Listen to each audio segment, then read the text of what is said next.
اعوذ باللہ السمیع العلیم العظیم الحفیظ بوجہ الکریم وسلطانہ القدیم من الرجس الخبیث المخبث الشیطان اللعین الرجیم وقبیلہ ونفخہ ونفسہ وہمزہ بسم اللہ الرحمن الرحیم۔ تمام نبیوں کے سردار حضرت محمد صلی اللہ علیہ وآلہ وسلم اور تمام مذاہب کے سردار دین اسلام کے پیروکاروں، سلام علیکم۔ آج جس ہستی کا ذکر ہو رہا ہے، کرنے جا رہا ہوں، وہ مشہور ہوئے اپنی کنیت سے، یعنی حضرت ابو الحسن خرقانی رحمۃ اللہ علیہ۔ چونکہ ذکر ہوا تھا بایزید بستامی رحمۃ اللہ علیہ کا اس سے پہلے، تو حضرت بایزید بستامی رحمۃ اللہ علیہ سے ایک خاص تعلق ہے ان کا، اس لیے میں نے ان کے بعد ان کا ذکر کیا۔ حضرت ابو یزید بستامی رحمۃ اللہ علیہ سے ان کا کیا تعلق ہے، اور میں ان کے بعد ان کا ذکر کیوں کر رہا ہوں؟ اصل میں یہ پیدا ہوئے ہیں 89 years after حضرت ابو یزید بستامی رحمۃ اللہ علیہ کے، 89 years after۔ تو بہت وقفہ ہے، تو پھر تعلق کیسے ہوا؟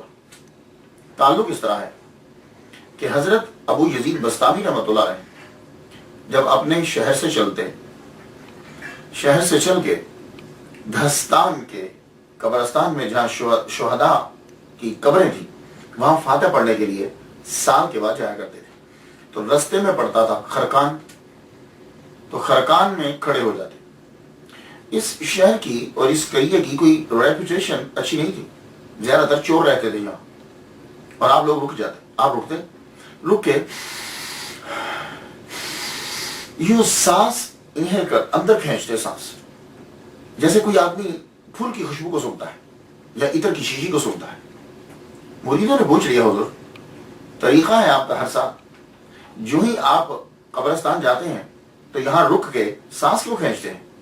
کہنے لگے، اس سرزمین خرقان سے ایک مرد کی خوشبو آتی ہے، آئے گا تو ہمارے بعد، لیکن آپ نے نام بھی بتا دیا، کہا نام اس کا علی، پیشہ بھی بتا دیا، کہا کاشتکاری کرے گا، اہل و عیال ہوں گے، اور ہم سے وہ مرتبے میں 3 گنا زیادہ ہوگا۔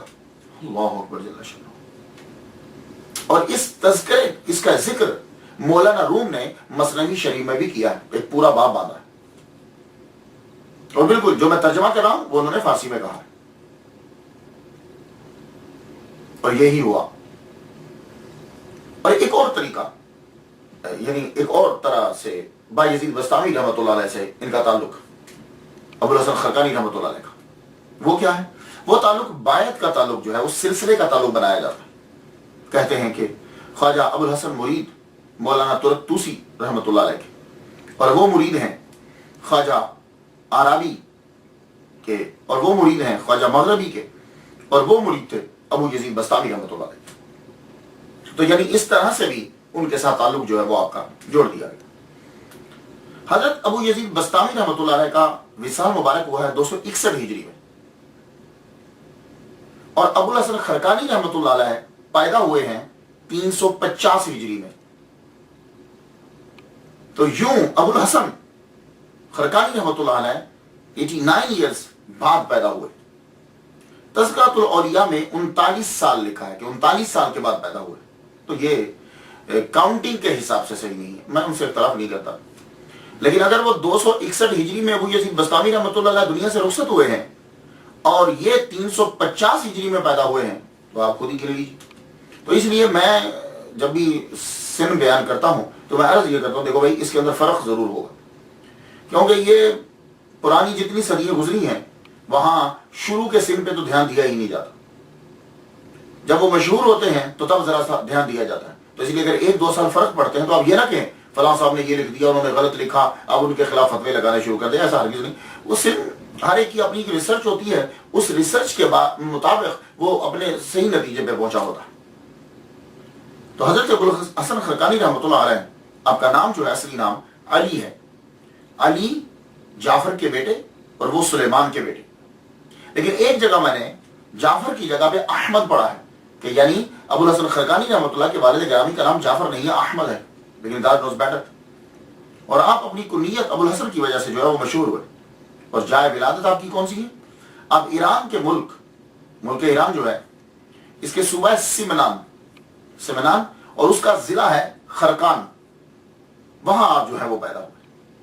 ایران ملک، صوبہ سمنان، اس کا ضلع ڈسٹرکٹ خرقان، وہاں جو ہے وہ آپ پیدا ہوئے۔ 350 ہجری میں آپ پیدا ہوئے ہیں اور 425 ہجری میں آپ کا جو ہے وہ وصال ہوا، تو معلوم ہوا کہ آپ کی ٹوٹل عمر جو ہے وہ 75 ایئرز ہے، 75 سال آپ نے اس زمین کے اوپر جو ہے وہ گزارے۔ میں جب بھی کبھی کسی ولی کی زندگی بیان کرتا ہوں تو سب سے پہلے میں یہ تلاش کرتا ہوں کہ انہوں نے تحصیل علم کہاں کیا۔ کیوں؟ اس لیے کہ ہمارا یہ دعویٰ ہے کہ ہمارے جتنے بھی اولیاء کرام ہیں کوئی بھی ان میں جاہل نہیں ہے۔ اللہ تعالیٰ نے جس کو اپنا دوست بنایا، جاہل کو دوست نہیں بنایا، اور جب دوست بنا لیا تو جاہل رہنے نہیں دیا۔ تو میں سب سے پہلے یہ تلاش کرتا ہوں کہ انہوں نے تحصیل علم کہاں سے کیا۔ تو ابو الحسن خرقانی رحمۃ اللہ علیہ نے قرآن اور حدیث کہاں سے پڑھی؟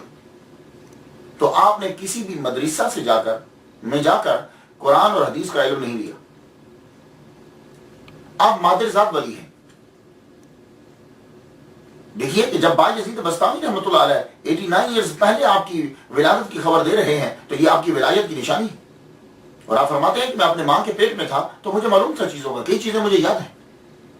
تو تکوینی ولی سے کہا جائے، ٹرمینالوجی کے اندر کہا جائے گا کہ یہ تکوینی ولی ہے۔ تکوینی ولی وہ ہوتا ہے کہ جو پڑھ کے نوافل پڑھ کے نہیں بنتا،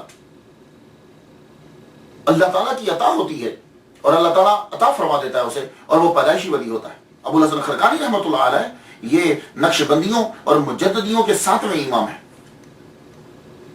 یہ سن لیجیے، نقش بندیوں اور مجددیوں کے 7ویں امام ہیں، یہ پیشوا ہیں۔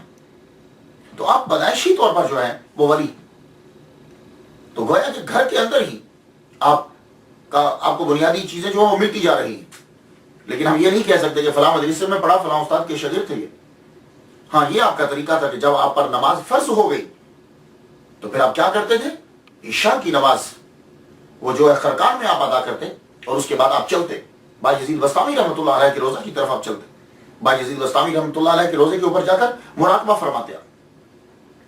جب آپ مراقبہ کرتے وہاں تو مراقبہ کے بعد، فاتحہ کے بعد آپ دعا مانگتے۔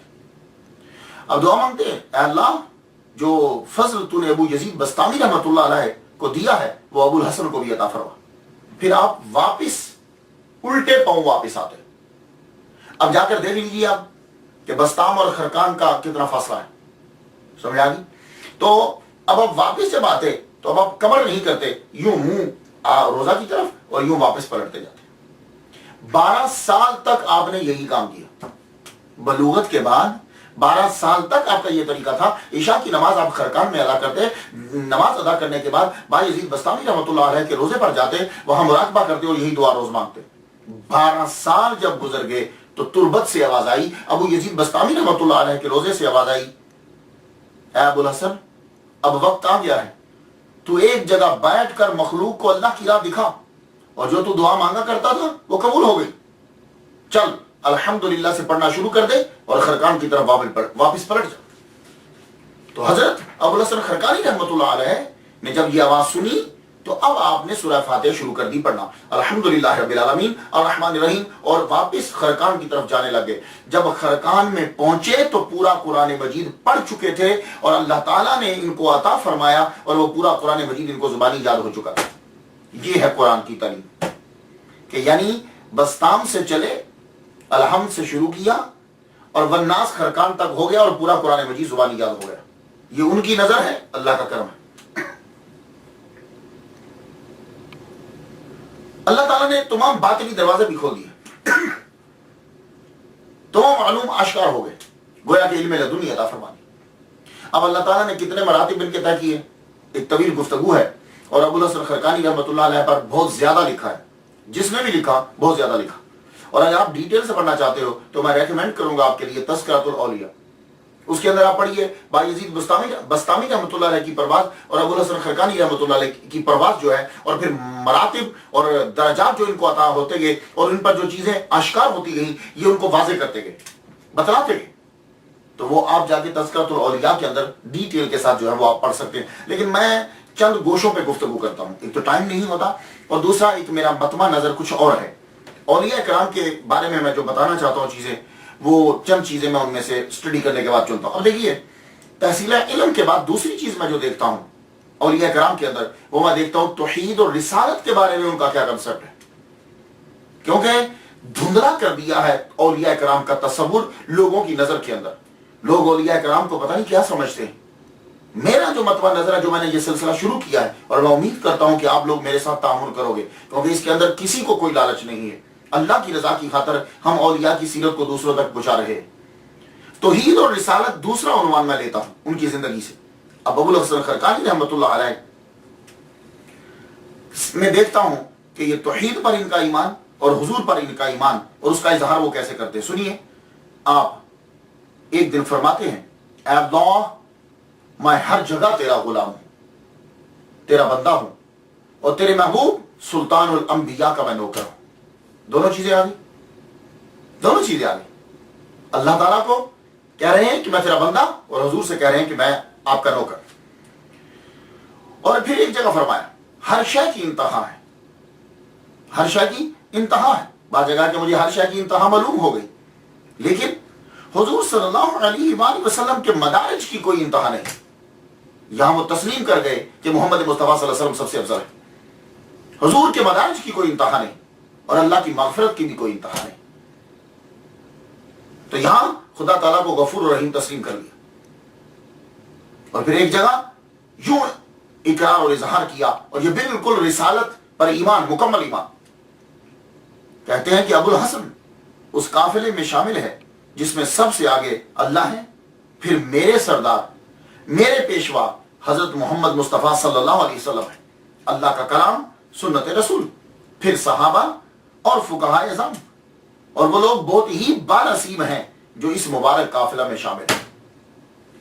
یہ سنتے جائیے گا، اور جب ان چیزوں کو آپ سن لیں تو پھر کبھی کسی کی بات مت سنیے گا کہ اس نے کہا کہ میں یہ نو. آپ کہہ رہے ہیں کہ میرے قافلے کا سردار سب سے آگے اللہ پاک ہے، اور مخلوق میں اللہ کے بعد محمد صلی اللہ علیہ وسلم، پھر صحابہ کرام، پھر فقہاء.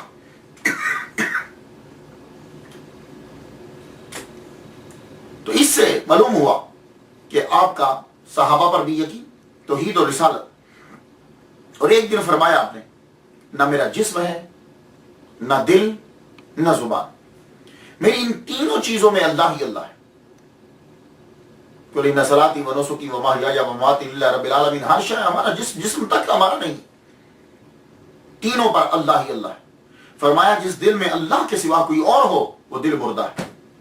یہاں سے پتا چلا کہ وہ فرا فی توحید ہے.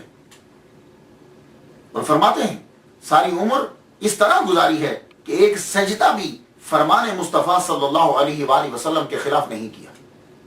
یہاں سے اتباع سنت کا ثبوت بھی مل گیا. اور یہ سب کچھ آپ پڑھنے کے بعد جو میں نے آپ کو مختصر پیش کیا ہے، کیا کوئی کہہ سکتا ہے کہ انہوں نے یہ کہا ہو کہ میرا مرتبہ حضور سے زیادہ ہے؟ لا حول ولا قوت الا باللہ العلی العظیم. تو یہ چیزیں آپ لوگ بھی یاد رکھیے. یہ سرمایہ ہے ہمارا، یہ فیوز و برکات کا منبع ہے، اور ہم نے لوگوں کو کلیئر بتانا ہے کہ انہوں نے کیا کہا. اور صحابہ کے متعلق آپ کا عقیدہ ابو الحسن خرقانی رحمۃ اللہ کا یہ تھا. آپ فرماتے ہیں کہ ہر وقت حضرت ابوبکر صدیق رضی اللہ تعالیٰ عنہ کا دل خدا تعالیٰ کی یاد سے بھرا رہتا تھا، یعنی کبھی غافل نہیں ہوا. اور حضرت عمر رضی اللہ تعالیٰ عنہ کے دل، اس کے اندر اللہ تعالیٰ کی حیبت ہوتی تھی ہر وقت. اور حضرت عثمان غنی رضی اللہ تعالیٰ عنہ کے دل میں ہر وقت رب تعالیٰ کی شرم و حیا. اور حضرت مولا علی رضی اللہ تعالیٰ عنہ، کوئی ایسا لمحہ نہیں کہ جب انہوں نے اللہ تعالیٰ کے نور کا مشاہدہ نہ کیا. لو، یہ انہوں نے چاروں صحابہ پر اپنے ایمان کو واضح کر دیا. اللہ تعالیٰ نے ان کو مقام عطا فرمایا. پھر یہ مقام ہے ولایت پر پہنچتے، بڑھتے بڑھتے بڑھتے بڑھتے بڑھتے عاجزی اور انکساری. اللہ اکبر جل شانہ. اور یہ ایک اور بیسک چیز ہوتی ہے ولی کامل میں، وہ عاجزی اور انکساری اس کے اندر ہوگی. معاشرے کے جو عام لوگ ہیں وہ ان کے سامنے کبھی اکڑے گا نہیں. معاشرے کے عام لوگوں کی بھی وہ اتنی ہی عزت کرتا ہے، اور کبھی بھی وہ اپنے مرتبے کا اظہار نہیں کرے گا. یہ بات یاد رکھیے. آج کے لوگ، ہم لوگ ہیں صوفی نہیں ہیں لیکن خود کو صوفی کہلاتے ہیں. ہم پیر کے مرتبے پر بیٹھنے کے قابل نہیں ہیں لیکن ہم زور و شور سے کہتے ہیں اور ان لوگوں کو دیکھیے ابوالحسن خرقانی رحمۃ اللہ علیہ کو 7 دن تک آپ کی خانقاہ میں کچھ پکا نہیں ہے، کچھ آئے ہی نہیں، 7 دن روزے سے گزر گئے۔ 8ویں دن ایک صاحب آئے، آٹا اٹھایا ہوا اور بکری ایک، کہا کہ یہ میں صوفیاء کے لیے لایا ہوں، خانقاہ میں صوفیاء کے لیے لایا ہوں۔ تو معلوم ہے ہم نے کیا کہا؟ آپ نے کہا بھائی میں تو صوفی نہیں ہوں، جو تم میں سے صوفی ہے، جس کی ہمت ہے وہ اٹھ کے لے لے۔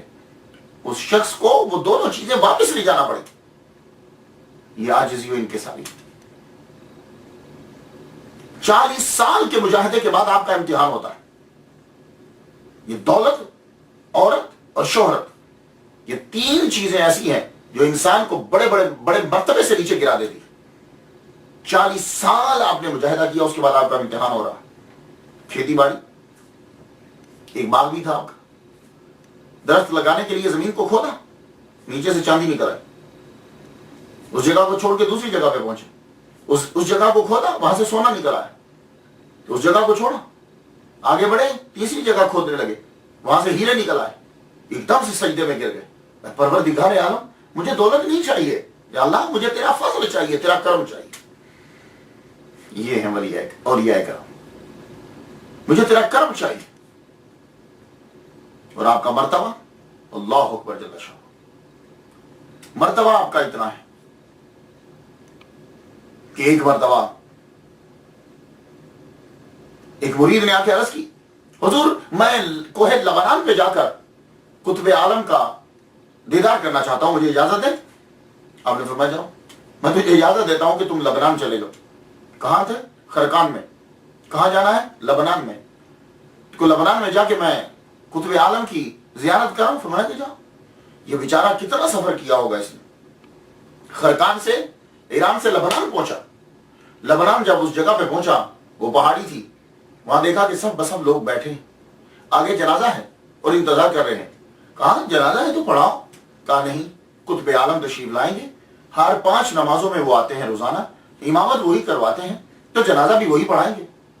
انتظار ہو، یہ ظہر کا وقت ہے، امام آئے، امام جب آئے پہلے نماز پڑھائی، پھر جنازہ آگے لایا گیا، جنازہ پڑھایا، اور جب وہ مڑ کے جانے لگے تو یہ مرید دیکھ کر حیران رہ گیا کہ وہ تو ابوالحسن خرقانی رحمۃ اللہ علیہ ہیں۔ ایک دم سے غش کھا کے گر گیا۔ جب ہوش آیا تو عصر کا وقت بالکل قریب تھا، عصر کا وقت قریب تھا، پھر اسی طرح صف لگی، یہ اگلی صف میں قریب بیٹھ گیا۔ جو ہی پھر وہ امام ابوالحسن خرقانی رحمۃ اللہ علیہ ظاہر ہوئے، نماز پڑھا کے جانے لگے تو دامن پکڑ کے رو پڑا، حضور میں شرمندہ، میں نادم، مجھے کیا معلوم کہ قطب عالم میرا پیر ہی ہے، میں اپنے پیر کو چھوڑ کر میں دوسری جگہ پہ چلا گیا۔ آپ نے خاموشی سے کہا چپ کر جاؤ، میرے دامن کو پکڑو اور واپس چلتے۔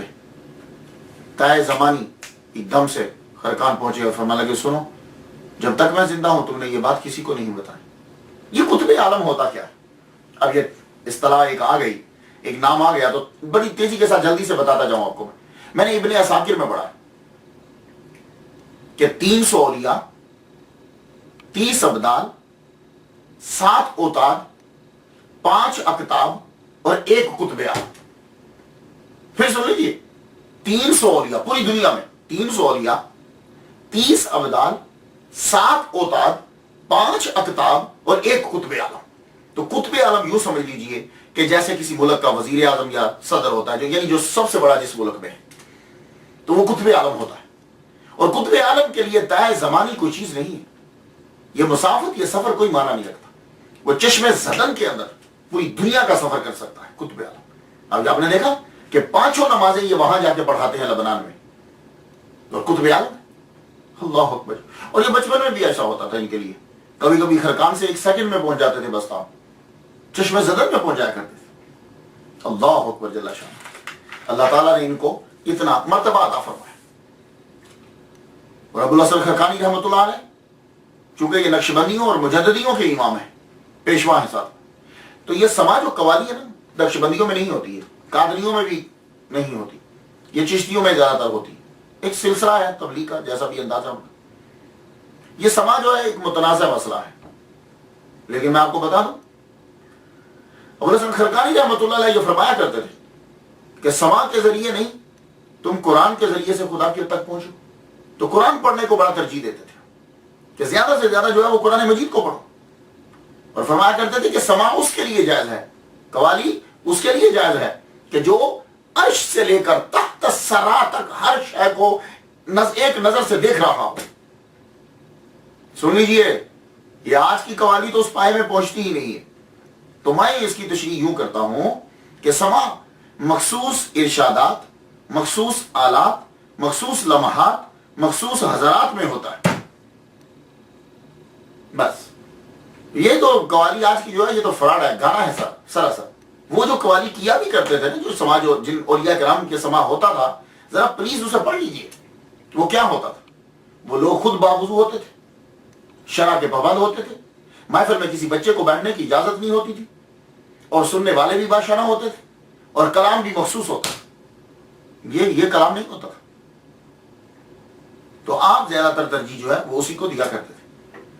اور پھر ایک اور بات جو اولیاء کرام میں دیکھتا ہوں، وہ یہ دیکھتا ہوں کہ میرا یہ یقین ہے کہ جو جتنا اللہ کے قریب ہوگا وہ اتنا ہی اس کے بندوں کی خدمت بھی کرے گا، اس کے لیے آسانی کرے گا۔ تو میں اسٹڈی کرتے ہوئے خدمت خلق دیکھتا ہوں کہ اس ولی کامل کے اندر یہ چیز، یہ صفت ہے، کیوں ہمیں آج کے دور میں یہ چاہیے۔ تو خدمت خلق حضرت ابو الحسن خرقانی رحمہ اللہ تعالیٰ کے اندر ہم اس چیز کو دیکھتے ہیں۔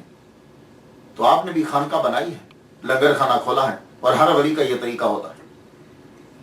لیکن ابو الحسن خرقانی رحمۃ اللہ علیہ کا خاص جملہ سماعت کر لیجئے اس کے اندر۔ آپ فرماتے ہیں کہ 24 گھنٹوں میں کسی مومن کو جو تکلیف نہ دے، گویا کہ وہ حضور کی محبت میں رہا ہے۔ یعنی رات اور دن میں کسی بھی مسلمان کو تکلیف نہیں دی تو گویا کہ وہ حضور کی محبت میں رہا، اور جس نے رات اور دن 24 گھنٹے کے اندر کسی لمحے بھی کسی مومن کو تکلیف دے دی، اس نے اس دن کی ساری عبادت کو ضائع کر دیا۔ اللہ اکبر جل شانہ۔ یہ ہے ولی کامل، جن کو ہم پیر کہتے ہیں۔ یہ ہیں کہ ایک مومن کو تکلیف دے دی تو پورے دن کی عبادت جو ہے وہ ضائع ہو گئی۔ تو فرماتے ہیں اللہ سے دوستی کا دعویٰ اس شخص کا جھوٹا ہے کہ جس کو اس کی مخلوق سے پیار نہیں۔ تم کہتے ہو کہ میں اللہ سے پیار کرتا ہوں اور اس کی مخلوق سے نفرت کرتے ہو، یہ دعویٰ تمہارا جھوٹا ہے۔ اور مہمان یہ بھی خدمت خلق میں آتا ہے۔ مہمان جب کسی کے گھر میں آ جاتا ہے تو حضرت ابو الحسن خرقانی رحمۃ اللہ علیہ نے یہ فرما دیا ہے کہ مہمان جب تمہارے گھر میں آ جائے تو سارے جہان کی نعم، یعنی جسے اردو میں نعمتیں کہتے ہیں، سارے جہان کی نعمتیں ایک لقمہ بنا کر اگر اس مہمان کے منہ میں دے دی جائے، یعنی اس کو پیش کر دی جائے کھانے کے لیے، سارے جہان کی نعمتیں، تو تب بھی حق ادا نہیں ہوگا۔ یہ ہے ولی کام۔ اس لیے ہم انہیں مانتے ہیں۔ اس لیے میں کہتا ہوں کہ if you want to change your life, listen and read the stories of friends of Allah۔ اس لیے میں کہتا ہوں کوئی چیز کلک کر جائے گی آپ کو، اس لیے شامل ہو جائیے آپ میرے ساتھ تاکہ ہم یہ پیغام آگے تک پہنچا سکیں۔ تقویٰ کے بارے میں پڑھا جاتا ہے، سنا جاتا ہے کہ تقویٰ ہے کیا۔ مختلف لوگوں نے مختلف تعریف کی ہے۔ حضرت ابو الحسن خرقانی رحمۃ اللہ علیہ کیا فرماتے ہیں کہ تقویٰ کیا ہے؟ اس طرح زندگی بسر کر کہ کرامن کاتبین کو واپس بھیج دے۔ اب اس چیز کو ذرا سمجھیے گا، اس طرح زندگی بسر کر کہ کرامن کاتبین، یعنی یہ دونوں فرشتے بیٹھ کے یہ تک ان کی ضرورت ہی نہ رہے، واپس چلے جائے۔ اگر ایسا نہیں تو رات کے وقت ان کے ہاتھ سے دیوان لے لیں، اور اگر یہ بھی نہیں کر سکتے تو کم از کم یہ تو کرو کہ جب فرشتے واپس جائیں اللہ کے پاس تو یہ کہیں کہ وہ نیکی اس نے کی تھی۔ یعنی تیری زندگی اس طرح کی ہونی چاہیے، ضرورت ہی نہ رہے، ڈائریکٹ تیرا رابطہ اللہ تعالیٰ سے، اور اللہ تعالیٰ کا ہر کام تو کر رہا اور فنا ہو اس کی توحید کر۔ اور میں نے جو یہ ولی کامل پہلے دیکھے ہیں کہ جنہوں نے مومن کی طاقت کے اسرار کھول دیے، کہ مومن کے اندر طاقت کتنی ہوتی ہے۔ ہم لوگ اپنے آپ کو کمزور سمجھتے ہیں، اس کی وجہ یہ ہے کہ ہم نے روحانیت کو چھوڑ دیا ہے۔ جب ہم روحانیت کے اندر آ جائیں گے، ولیوں کے پیچھے چلنے لگ جاتے ہیں، ولایت کے رستے پہ چلتے ہیں، تو پھر کیا ہوتا ہے؟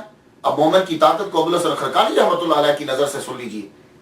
آپ فرماتے ہیں، ابو الحسن خرقانی رحمۃ اللہ علیہ نے فرمایا، کہتے ہیں کہ ایک مومن کو، ظاہر یہاں مومن سے مراد ولی کامل ہے، ایک مومن کو 40 فرشتوں کی ہیبت عطا کی جاتی ہے، یعنی اس کے اندر جو پاور ہوتی ہے وہ 40 فرشتوں کی ہیبت اور دبدبہ عطا کیا جاتا ہے، اور یہ ہیبت پوشیدہ رکھ دی جاتی ہے تاکہ بندوں کے ساتھ میل جول جو ہے وہ رہے۔ سب سے پہلے انہوں نے یہ سر کو کھول دیا کہ ایک مومن کے اندر 40 کم از کم 40. اور آپ نے فرمایا یہ ابو الحسن خرقانی رحمۃ اللہ علیہ مجددیوں اور نقشبندیوں کے ساتھ میں پیشوا کہتے ہیں کہ 3 جگہیں ایسی ہیں کہ فرشتے ہیبت کھاتے ہیں، یعنی ڈرتے ہیں، خوف کھاتے ہیں. کس سے؟ ہم سے، آپ سے، ہم لوگوں سے نہیں. یہ ولی کامل کی بات ہو رہی. پہلی جگہ ملک الموت جب وہ جان لینے آتے ہیں، دوسری یہ کرام کاتبین لکھتے ہوئے، اور تیسری جگہ منکر نکیر سوال کرتے ہوئے خوف کھاتے ہیں ولی کامل سے، مومن سے. اب پھر وہی مسئلہ آ گیا کرامت کا. آپ بھی سچے اور سچے اولیاء کی طرح کرامت دکھانے سے بھاگتے ہیں. فرماتے ہیں کہ اللہ نے مجھے بڑی طاقت عطا فرمائی، مگر لوگوں پر روب جمانے کے لیے کرامت کا اظہار میں نہیں کرتا. دیکھ لیا آپ نے، آج کل لوگ فوراً ذرا کوئی خواب آیا نہیں تو صبح بتایا نہیں تاکہ لوگوں کے اوپر اثر پڑے، اور کرامات لکھتے جاؤ. تو فرماتے ہیں میں کرامت کا اظہار نہیں کرتا. کہیں کیوں؟ کیونکہ جو ظہور کرامت کی خواہش رکھتا ہے اس پر اللہ کرامت کے دروازے بند کر دیتا.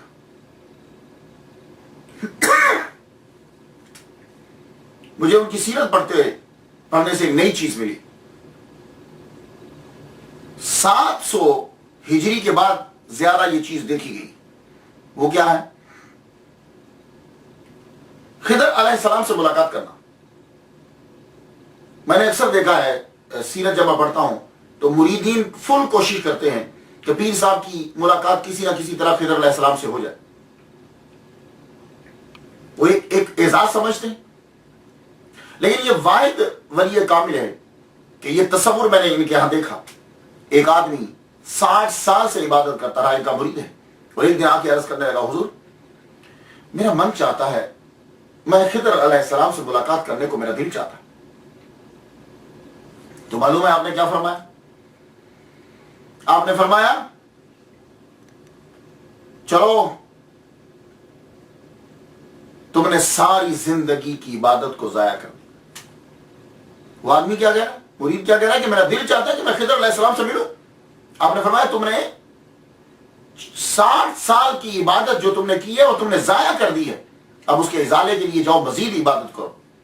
تو تم نے اتنی عرصے عبادت کرنے کے بعد پھر بھی ایک مخلوق سے ملنا چاہا. تیرے من میں خالق کی طلب کیوں نہیں پیدا ہو؟ یہ ایک نیا کنسپٹ ہے جو میں حضرت ابو الحسن خرقانی رحمۃ اللہ علیہ میں دیکھ رہا ہوں. ادروائز ہر ایک کی آرزو ہوتی ہے کہ میں حضرت خضر سے ملوں، میں حضرت خضر سے ملوں. تو آپ فرماتے ہیں پھر بھی مخلوق کا ہی تصور آیا. کرامت دکھائی جاتی ہے ایمان کو مضبوط کرنے کے لیے یا حقیقت کا اظہار کرنے کے لیے.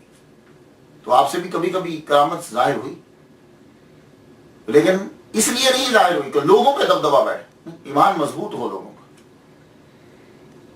آپ اپنی خانقاہ میں جلوہ فرما ہیں، خانقاہ میں بیٹھے ہوئے شیخ المشائخ حضرت عبداللہ داستانی رحمۃ اللہ علیہ تشریف لائے.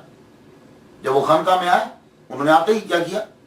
مریدین بیٹھے ہوئے، ان کے سامنے تشت پڑا ہوا ہے، تشت ٹرے، اس میں پانی ہے. آپ نے یوں ہاتھ ڈال کے ایک مچھلی نکال دی. حضرت موڈ میں تھے حضرت ابو الحسن خرقانی رحمۃ اللہ علیہ. آپ کے سامنے تنور چل رہا تھا جس میں روٹیاں لگاتے ہیں. آپ نے اس کے اندر ہی ہاتھ ڈال دیا. ہاتھ ڈال کے جب نکالا تو زندہ مچھلی. فرمایا کہ پانی میں سے نکالنا کوئی بڑی بات نہیں ہے، ہم نے جلتی ہوئی آگ میں سے مچھلی نکال دی. اس سے مریدوں کا ایمان اور مضبوط ہو گیا. ابو الحسن خرقانی رحمۃ اللہ علیہ کا نام آئے اور محمود غزنوی کا ذکر نہ ہو تو یہ محمود غزنوی کے لیے بہتر نہیں ہے. تو تاریخ کے کچھ اوراق جو ہے ان پر ظلم ہو جائے گا. محمود غزنوی اس کو بڑا شوق تھا کہ جتنے بڑے بڑے لوگ ہیں جیسے کہ ابو علی سینا، اسکالرز بڑے بڑے، یہ میرے دربار میں رہیں. اس نے قاصد بھیجے حضرت ابو الحسن خرقانی رحمۃ اللہ علیہ کے پاس کہ ان سے جا کے کہو کہ محمود غزنوی آپ کو ملنا چاہتا ہے اور آپ میرے دربار میں تشریف لائیں. اور یہ بات محمود غزنوی کو معلوم تھی، یہ اسے معلوم تھی کہ وہ میرے دربار میں نہیں آئیں گے. تو کہنے لگا جب وہ یہ کہیں کہ میں نہیں جاتا تو ان کے سامنے یہ آیت پڑھنا